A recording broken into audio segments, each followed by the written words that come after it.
sommes donc en direct ici donc à l'école publique de Bastos, l'école donc du président de la République, son Excellence Paul Biya. Vous le savez donc très bien qu'il avait donc voté ici donc à Bastos. Vous pouvez donc, caméraman, déplace-toi comme ça. Je vais vous montrer. Vous voyez donc l'école publique de Bastos où M. Biya avait donc voté en 2018. Je me souviens donc c'est ça qu'il avait pris cette décision donc battre campagne et de renverser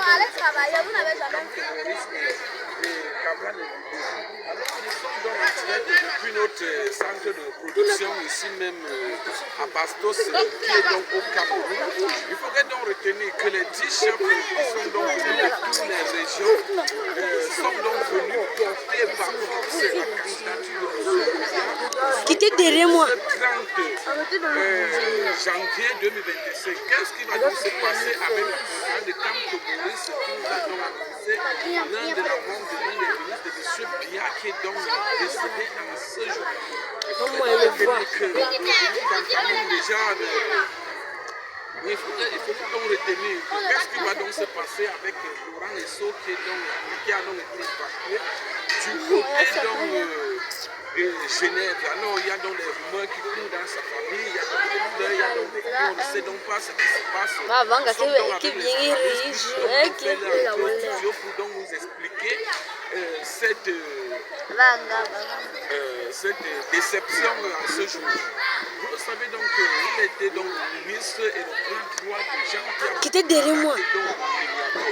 Mes amis, je suis donc dans ce studio. Bienvenue dans cette édition spéciale depuis le centre de production. Qu'est-ce qui se passe donc avec des militaires qui ont donc fait tout un coup d'état à M. Paul Biya, qui est donc le président de la République. Vous savez donc que le renouveau a donc Ça va donner assez à dire, petit. Et la fonction donc des commandants antiterroristes Mendoua Jean-Hidé, qu'est-ce qui se passe donc avec ce militaire qui a donc fait tout un coup d'état à la présidente de la République? Dans ce studio, je vais accueillir donc l'ex-colonel de M. Biya qui va donc nous expliquer ce qui s'est donc passé en ce moment que nous vous parlons donc le 31 janvier 2025. Nous l'écoutons donc au studio. Alors, que ce soit un coup d'État organisé, que ce soit ces sœurs, tu dois te poser la question, ces sœurs vivent là-bas en Normandie, mais quand on là-bas, ils sont là-bas. Je vais revenir de façon détaillée. Je vous fais là un petit ramassis, un petit résumé de ce qui se passe. Parce que je suis peiné, embêté, de savoir qu'il y a des Camerounais méritants qui sont au quartier avec des diplômes, avec des compétences intellectuelles et physiques. Ils se portent bien, ils sont en santé, mais qui sont au quartier. Mais on les nomme de l'armée, et avec des prostituées, avec des bandits, tout simplement parce que son frère est capitaine, le frère est commandant, le frère est colonel, le frère est général. Tout cela, on prend toutes les personnes, on les jette dans l'armée. Parmi tous les enfants de Mendoua, ses nièces et neveux, vous ne verrez aucun d'entre eux dans la zone en guerre. Aucun n'est là-bas. Ils sont tous là, d'autres sont les chauffeurs, son neveu et son chauffeur, son petit frère et son gars de corps, c'est lui qui s'occupe de la sécurité, son fils est à la présidence. Tout ça avec la complicité directe de Raymond Abondo. Parce que quand on est un homme d'État,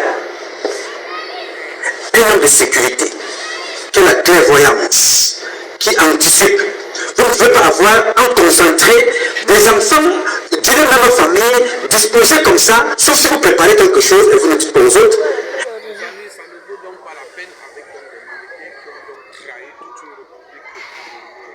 Alors, dans cette édition, vous avez donc vu cette méthode stratégique que M. Biya a donc étudiée. Il a donc autorisé le cadre national d'identité gratuite. Il nous explique comment sa campagne a donc marché. Le président de la République a donc distribué donc des sans-mairies gratuits. Vous avez vu, il a commencé même dans les mairies. Ici, donc, nous sommes en train de vivre toute une campagne. Alors, dans ce studio, j'ai donc capté la première conférence de Camp de Maurice. Nous allons faire donc une entrée au studio. Il va donc nous expliquer les pleurs que nous avons donc vécues dans ce domicile. Donc, je vais me livrer à un exercice auquel on n'est peut-être pas très habitué au Cameroun, mais qui est un exercice de routine qui se fait dans tous les pays, c'est-à-dire communiquer avec la presse toujours les soupçons infondés et toute interprétation erronée, inappropriée ou malveillante, bref, une hostilité infondée des pouvoirs publics quant au déroulement de cette campagne de collecte de fonds.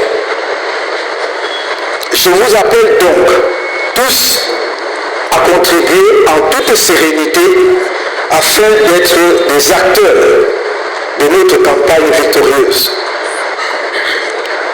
Pour vous assurer une campagne victorieuse, justement, nous avons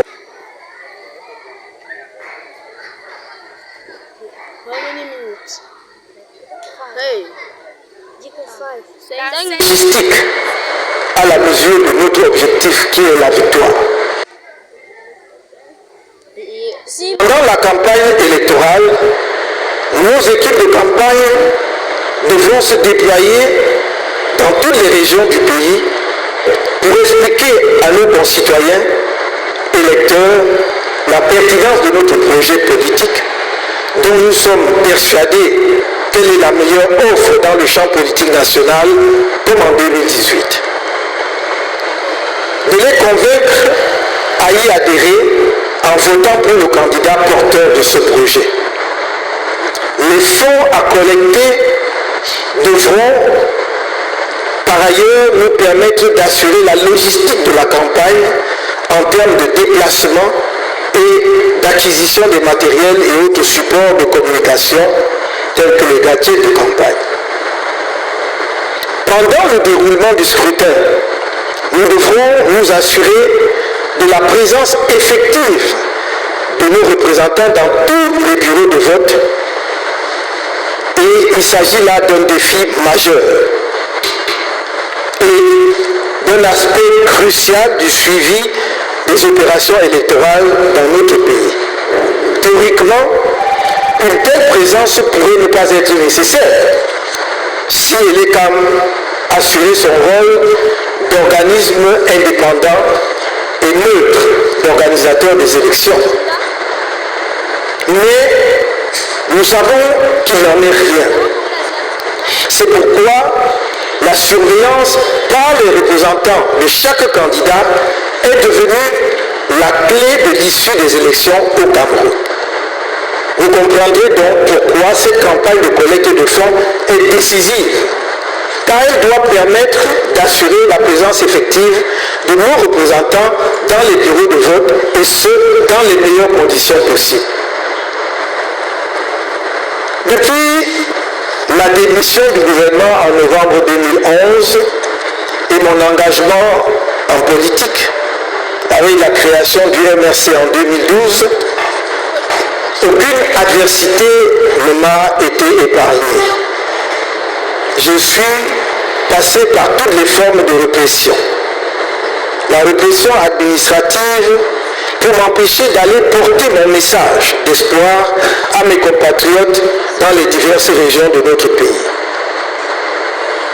La calomnie et la diffamation à travers toutes sortes de mensonges sur ma personne sans que jamais la justice me donne une suite à mes différentes plaintes contre les auteurs de ces actes. La détention illégale et arbitraire pendant près de 9 mois ainsi que Nous vous reviendrons dans nos prochaines éditions. Nous avons déjà commencé pour le lancement de la campagne de collecte de fonds pour la présidentielle de 2025. Il faut donc retenir que nous étions dans le studio avec Cam Toboris qui a donc travaillé à l'époque dans nos services de la présidente de la République. Nous commençons déjà à nous mobiliser donc pour renverser le niveau. Vous savez donc que si rien n'est donc fait, on va pas être sacrifié et vous nous générations seront donc sacrifiées.